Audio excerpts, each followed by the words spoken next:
Okay, this is what we know. Right now, it is just past midnight here in Kyiv on Saturday, June the 25th. And 2 hours ago, just after 10 o'clock local time, Yevgeny Prigozhin, head of the Wagner mercenary group, claimed in a Telegram post that his forces had been attacked. They had come under fire from Russian regular forces. He showed video of a rocket attack. He claims that scores of his men have been killed in this attack. And further, he goes on to say that those who committed these atrocities, who are responsible for the lives of thousands of Russians being lost in the Donbass, will pay. He says he has 25,000 men. He's got at least, it looks like some of the initial reports, it's hard to tell, guys, because things are happening very fast. But the initial reports seem to indicate that he's got at least 2 helicopter gunships. And he has engaged Russian forces somewhere to the east of Bakhmut. Now, what he's going to do with those 25,000 men is anybody's guess, but think about the position he's in. This genocidal war criminal bastard who recruited out of Russian prisons the worst people on earth by promising them unlimited access to violence.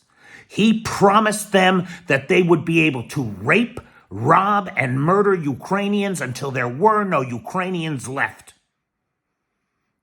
And now that he's become too popular in Russia, do you know these bastards at the Economic Summit in St. Petersburg last year gave him the award of Trendsetter of the Year?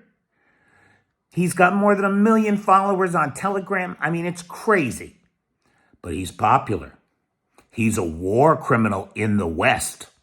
He cannot go west. He cannot escape through Ukraine. And with what he said about the Russian Ministry of Defense, the FSB announced about 8 minutes ago that they are opening a criminal case against him for mutiny and armed insurrection. And in fact, Operation Fortress has been put into place and Moscow is locked down.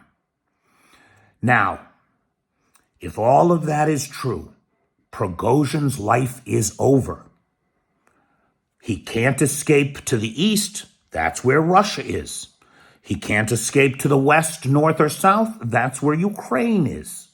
So what's his only choice? To try to make himself czar of all Russia. The Russian Revolution 2.0 has begun. And he's got 25,000 men with him. Now, dig it.